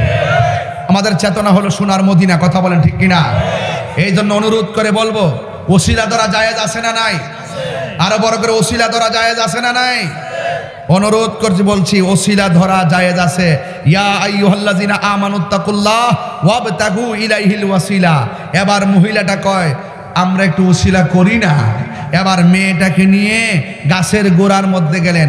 এখন অনেকে বলতে পারেন তাহিরি হুজুর একটু গরম কথা বলছে। আমি যারা ওলি আল্লাহর বিরুদ্ধে তাদেরকে বলছি, তুমি যদি বিরুদ্ধ হও তাহলে আমি তোমাকেই বলছি। মান আদালি ওয়ালিয়ান ফাকাদ আযানতুহু বিল হারবে দলিল। যারা ওলি আল্লাহর বিরুদ্ধে অবস্থান নিবে আল্লাহ পাক তাদের বিরুদ্ধে যুদ্ধ ঘোষণা করবে। আল্লাহ পাকের খুদাই গজব থেকে বাঁচার জন্য আপনার পায়ে ধরে অনুরোধ করি, ওলি আল্লাহর বিরুদ্ধে যাবেন না। এছাড়া এর চাইতে কি সুন্দর কথা আছে? পায়ে ধরে কইলাম ওলি আল্লাহদের আদর্শের বাহিরে যায়েন না। যদি যান দিন থাকবে না, সব গুমরা হয়ে যাবে। সব কি হয়ে যাবে? গুমরা হয়ে যাবে। এই জন্য এখনো সময় আছে, চালাও সে পথে যে পথে তোমার প্রিয়জন গিয়েছেন চলি।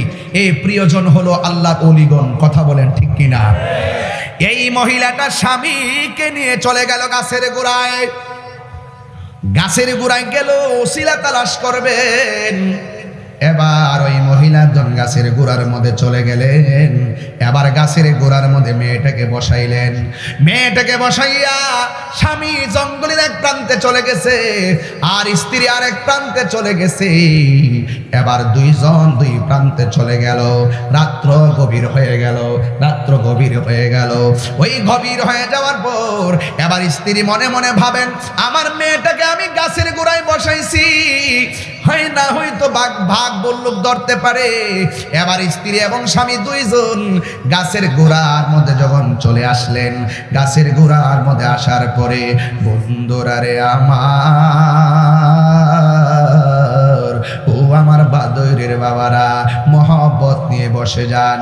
এবার যখন ওই স্বামী আসলেন, আয়সা দেখতেছেন 12 বছর পর যে সন্তানটা আল্লাহ দান করেছেন, এই সন্তানটা গাছের গোড়ার মধ্যে নাই। এই সন্তানটা কোথায় গেল? মা কান্দে, সন্তানের বাবা কান্দে। আপনারা জবান খুলে বলুন, সন্তান 12 বছর পরে পাইলেন, এই সন্তানটাকে এখন খুঁজে পাওয়া যায় না।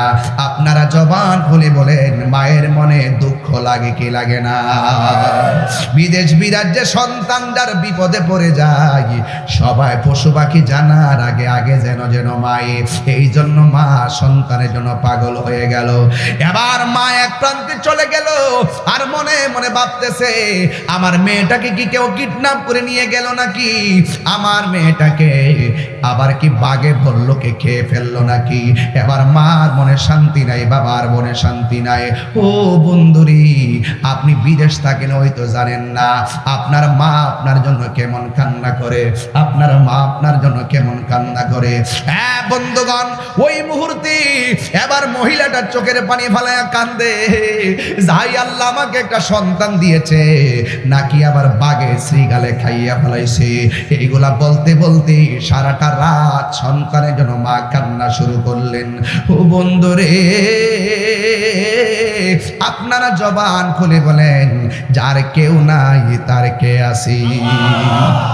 এত গভীর রজনীতে স্বামী একদিকে, স্ত্রী আরেক দিকে, সারাটা রাত সন্তানটাকে খুঁজে পাই নাই।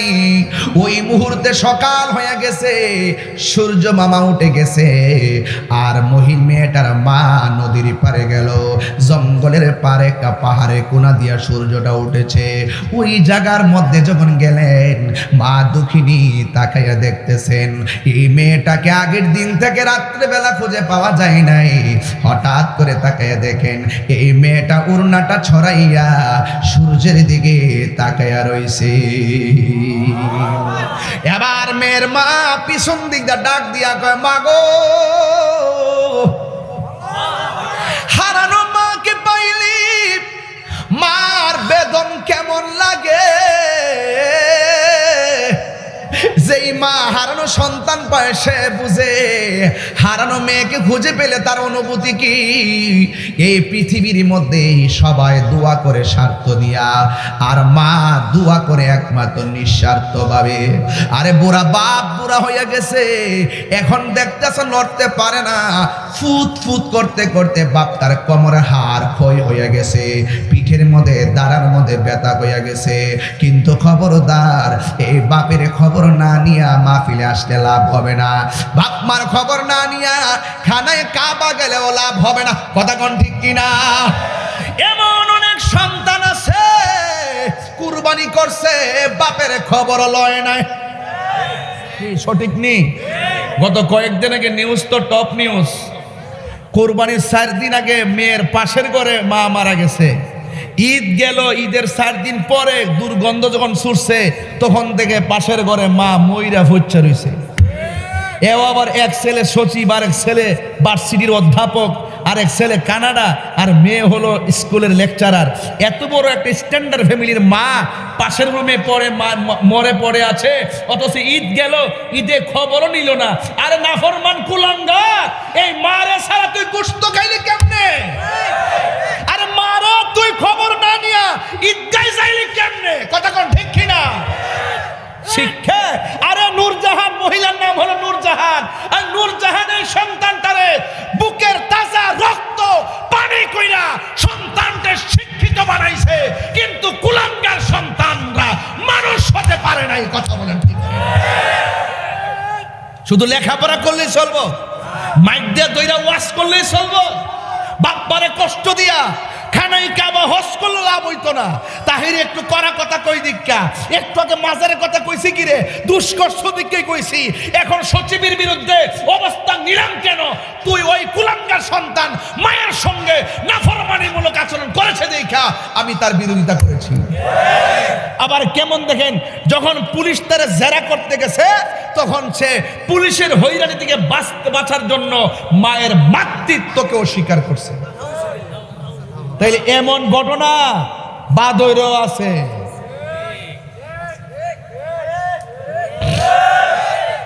এমন ঘটনা ব্রাহ্মণবাড়িয়াও আছে। এমন ঘটনা প্রতি সমাজে সমাজে ঘটতেছে, কিন্তু আমরা বুঝতেছি না। এমন বহুত মা বাপ সন্তানের দেওয়া পাহাড় পরিমাণ কষ্ট লইয়া দুনিয়ার থেকে শ্বাসটা ফালাইয়া বিদায় হইয়া গেছে। সামাজিকভাবে সন্তান মাটি দিয়ে ঠিকই, কিন্তু মনে মনে কই মরছে ভালোইছে। এমন কুলাঙ্গার সন্তান প্রত্যেকটা সমাজে আছে, আছে না নাই বলেন? এই জন্য অনুরোধ করব, বাপ তারা ধমক মাইরা তাহির সামনে ওয়াজ শুনবেন আর মনে করছেন যে করে নাম করে লাইছেন, মা বাপরে কষ্ট দিয়া মক্কা মদিনায় গিয়ে হজ করছেন আর মনে করছেন আল্লাহর লামাই লইছেন। সাবধান কইয়া দিলাম, মা বাপরে কষ্ট দিয়া খানায় কাবায় গেল লাভ হবে না। যেই ফিসাব কইব মা বাপ লাগতো না, আমি তো তোর সব, এটা ফিসাব না, এটা সকালবেলার বাই ফেসাব।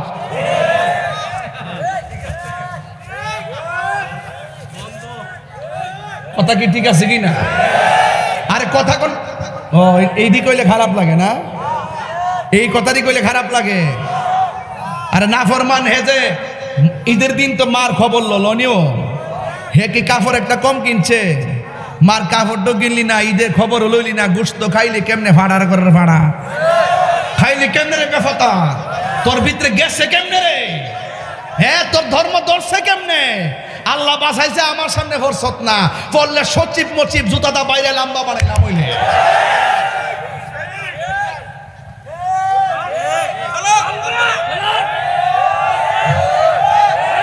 কথা কি সঠিক? কথা কি সঠিক? আপনি খবর নিয়ে দেখবেন, মা এত কষ্ট করে সন্তানকে এত লেভেলের বিসিএস স্ক্যানার বানাইছে, সচিব বানাইছে। অধিকাংশ মা বৃদ্ধাশ্রমে বাস করে। আর বিদেশ যে নে মারে, আপনারা তো মনে করুন আরে বাপরে বিদেশ লয়ে গেছে মা বাপরে, বাচ্চা রাখবার লাগে নে, বাচ্চা রাখবার লাগে, কাপড়টি দয়া রাখবার লাগে। সবাই না, যারা নে আর ঘেরারে কইছি, খবর লইয়া দেখছি সারাদিন বাচ্চারা হে আর রাইন্দা বাইন্দা খাওয়া ওই দিন, বুঝছেন না? খবরদার, খবরদার, দাদি নাতিরে রাখবার আরাম কইরই, তোমার কয়ার সালাকি করে রাহুন লাগতো না। এমন করে সন্তান আছে যাদের নিয়ত খারাপ, সবার কথা বলছি না। অনেক মা বিদেশে যাওয়ার পরে অসংখ্য কষ্টে দিন কাটাইতেছে, তাদের দুঃখ বলার জায়গা পায় না।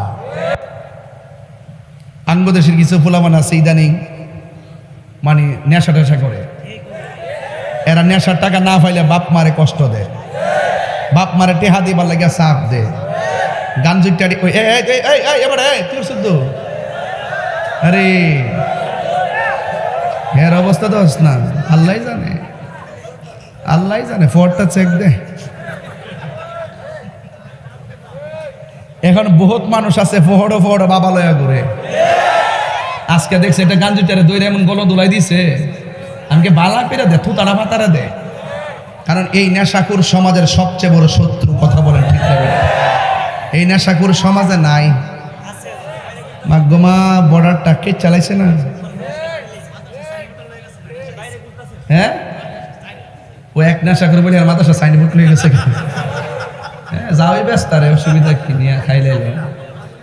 এমন কিছু নেশাকুর আছে খাইয়া খাইয়া এমন টালো, লাস্টে বাড়ির যায় বউ রকম আম্মা টেহা দো। আছে তো নেশাকুর কোনো ধর্ম আছে? হে আফন ফোর চিনেও হেরে যে টেহা দিবে হেরে মা ডাকবো। কথা কন, কথা কাট, কথা কন ঠিক না বেটে? এখন আওয়াজ করে কিরে ফোলা পান্ডি কো নেশা কি চলবো? তোরই কস না, তোরই আবার খাস। সাবধান করে দিলাম।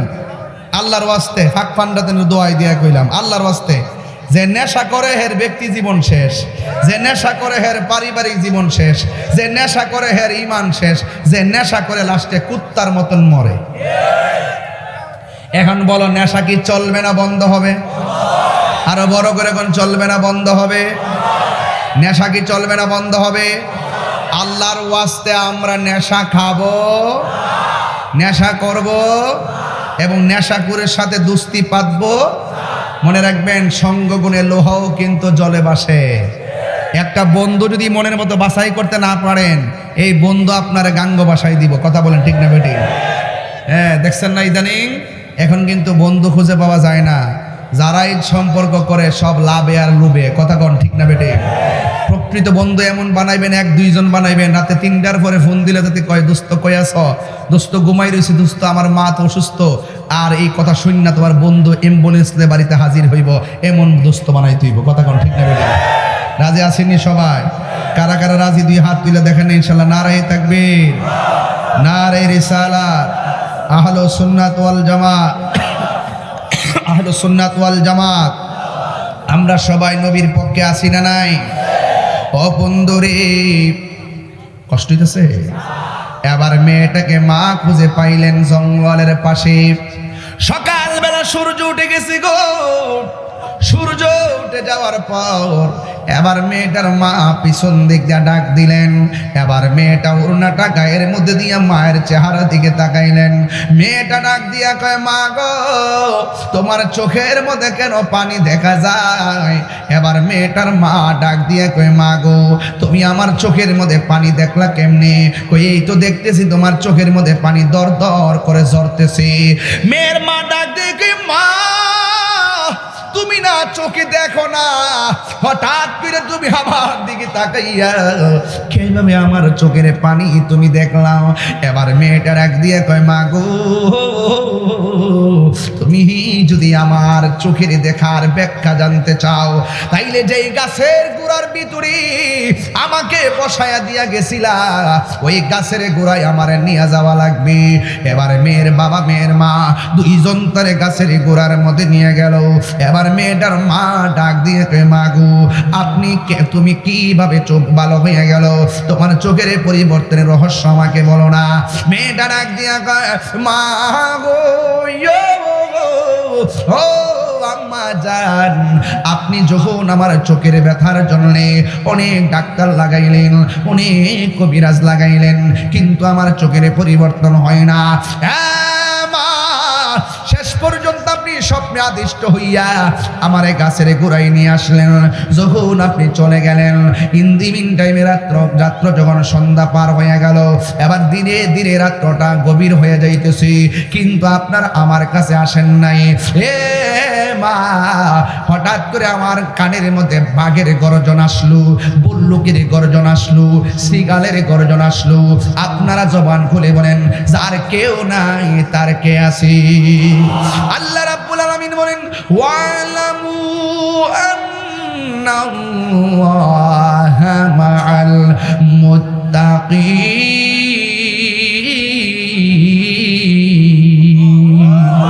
যার কেউ নাই তার আল্লাহ আছে। তোমার ডানে বিপদ, বামে বিপদ, সামনে বিপদ, পিছনে বিপদ, তোমার অন্তরে যদি আল্লাহর ভয় থাকে, আল্লাহর উপরে তাওয়াক্কুল থাকে, দেখবেন তোমাকে আমার আল্লাহ অন্ধকার থেকে আলোর পথে নিয়ে আসবেন। আমার আল্লাহ রাব্বুল আলামিন বলেন, আল্লাহু ওয়ালিয়ুল্লাযিনা আমানু ইউখরিজুহুম মিনাজ যুলুমাতি ইলান নূর। আল্লাহ রাব্বুল আলামিন তোমাকে অন্ধকার থেকে আলোর পথে নিয়ে আসবেন যদি আমার আল্লাহ তোমাকে বন্ধু হিসেবে গ্রহণ করে ফেলে। হ্যাঁ বন্ধুরে, এই মেয়েটা ডাক দিয়ে কয়, মাগো, আপনি আমার এখানে বসায় গেলেন, চতুর্দিকে বাঘ বল্লুকের আওয়াজ। হঠাৎ করে আমি মনে মনে ভাবলাম আপনারও আমার পাশে নাই, এখন চতুর্দিকে বাঘ আসতেছি, আমি চোখে দেখি না, মনে হয় যেন বাঘে আমারে খাইয়া ফেলাইব। ওই মুহূর্তে আমি একমাত্র ভরসা করলাম একজনের উপরে। জবান খুলে বলেন, তিনি কে? আল্লাহর উপরে ভরসা কইরা আমি উপরের দিকে আল্লাহ কইয়া ডাকটা দিছি, ও বাদইরের বাবা, আমি যখন ডাকটা দিলাম, আমি দেখলাম হঠাৎ করে দুইটা পানির ফোঁটা আমার দুইটা অন্ধ চোখের উপরে পড়েছে। ও মা, দুইটা চোখের পানির ফোঁটা যখন আমার চোখের ভিতরে পড়ছে, আমার চোখের অন্ধত্ব সাথে সাথে দূর হয়ে গেছে। এবার মেয়ে ডাক দিয়ে কয়, মা গো, জ্বর নাই, বাদলা নাই, বৃষ্টি নাই, কোথায় থেকে পানির ফোঁটা এখানে পড়লো? কোনো ধরনের বৃষ্টি নাই, কুয়াশা নাই। আমি মেয়েটা ডাক দিয়ে কয়, মা গো, আমিও তো বুঝলাম না। এই কথা বলার পর মেয়ের মা একটু গাছের দিকে তাকাইছে।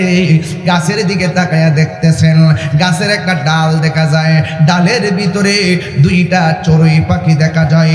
চড়ুই পাখি ডালের মধ্যে বৈশা বৈশা দর দর করে চোখের পানি ফালায়া ফালায়া কাঁদতেছে। মেয়ের মা আর বুঝতে দেরি নাই,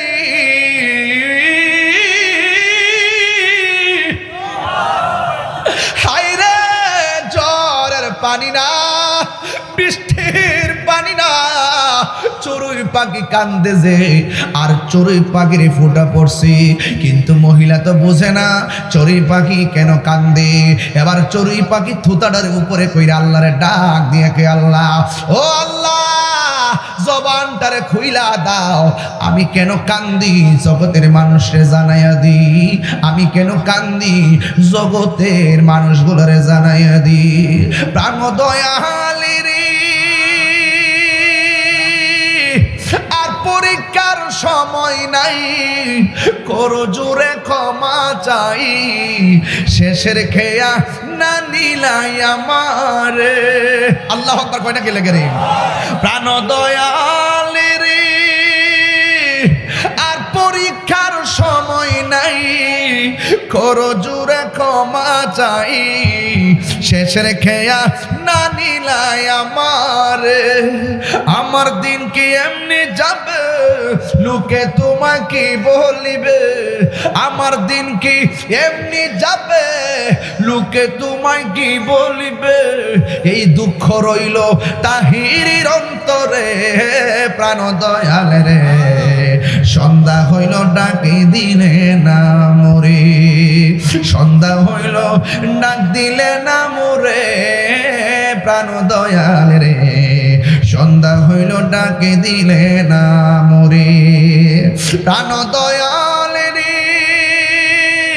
গৃহস্থেরা দলে দলে হাঁস মুরগি কতই পালে, সন্ধ্যা হলে ডাকি দিয়া লয় ঘরে।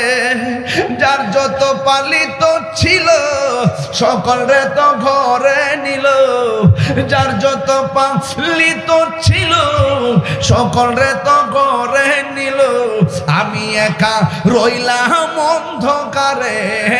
প্রাণ দয়ালে রে, সন্ধ্যা হইল ডাকে দিলে না মরে, সন্ধ্যা হইল ডাক দিলে না মরে। প্রাণ দয়ালে রে, সন্ধ্যা হইল ডাকি দিলে না মরে।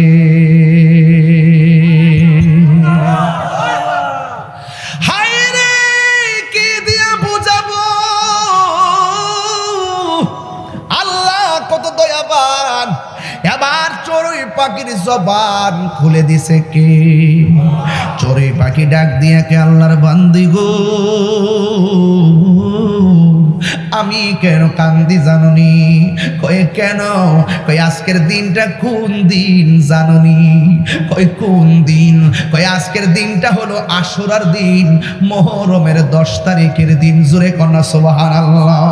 মুঝে কো ফাওয়ালো মুসাফির না সমঝো, मैं आया नहीं हो, बुलाया गया हो, मुझे को फवालो मुसाफिर न समझो, मैं आया नहीं हो, बुलाया गया हो, कि मेहमान बना कर सताया गया हो।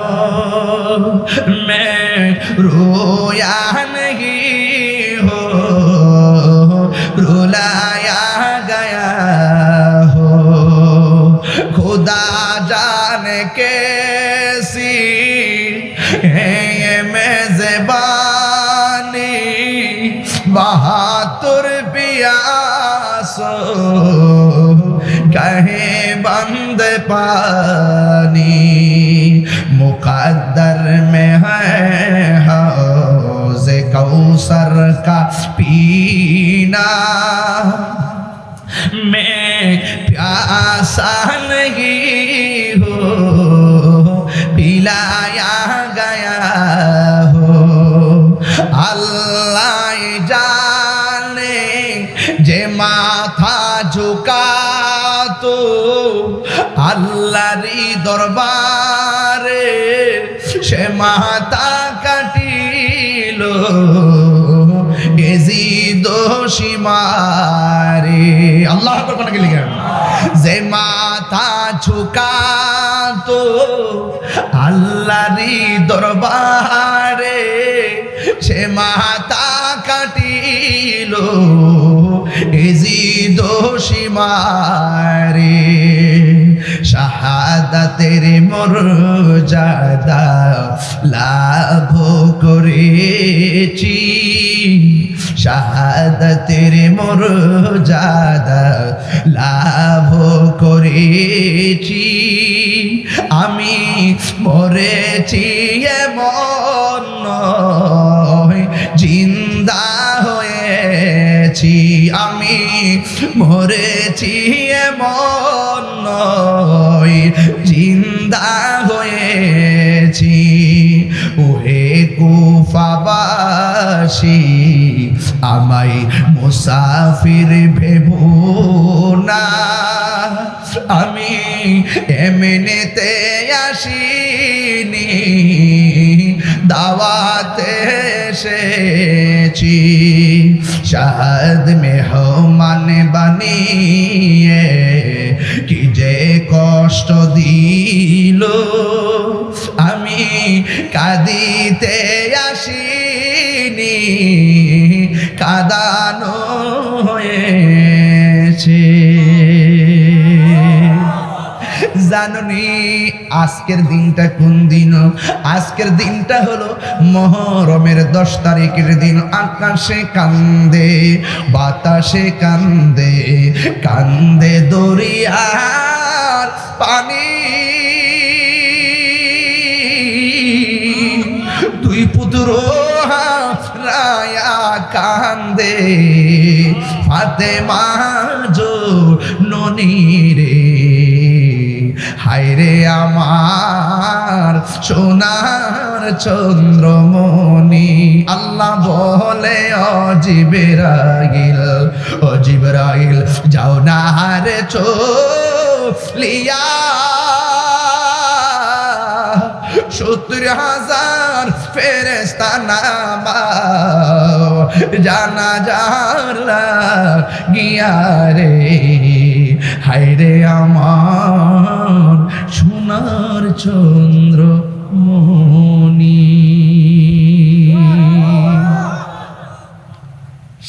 সোহাদে কারবালা আসতেছে না কথা কর না কেন দুইটা রোজার কথা কইছি না কথা কর না কেন কথা কইছি এই দুইটা রোজা যদি রাখেন পুরা 1 বছরের গুনার কাফফারা আদায় হয়ে যাবে বুঝতে পারছেন গুনাহের কাফফারা হয়ে যাবে এই জন্য আপনারা এই মুহররমের 10 তারিখ 11 তারিখ অথবা 9 তারিখ 10 তারিখ রোজা রাখবেন এবং কারবালার মাস আসতেছে তাদের বেদনায় বিদুর হবেন এবং যেই চেতনায় ইমাম হুসাইন রাদিয়াল্লাহু তাআলা শহীদ হয়েছেন ওই চেতনাকে হৃদয়ে ধারণ করবেন দেখবেন চড়ুই পাখি হুসাইনের আহলে বাইতের প্রেমে কান্নার কারণে চোখের পানি পড়ে যদি অন্ধচক্ষু ভালো হতে পারে আমি ফেদ করি বিশ্বাস করি আমরা যদি হাই হুসাইন এবং আহলে বাইতের মহব্বতে অস্ত্রসিক্ত নয়নে আমাদের প্রেমকে নিবেদন করতে পারি তাহলে এই চোখের পানি জাহান্নামের আগুনকে নিভাইয়া দিবে কথা বলেন ঠিক না বেঠিক এটা কি মনে থাকবে সবার কি মনে থাকবে ইনশাআল্লাহ বলেন ইনশাআল্লাহ আল্লাহ আপনাদের সকলকে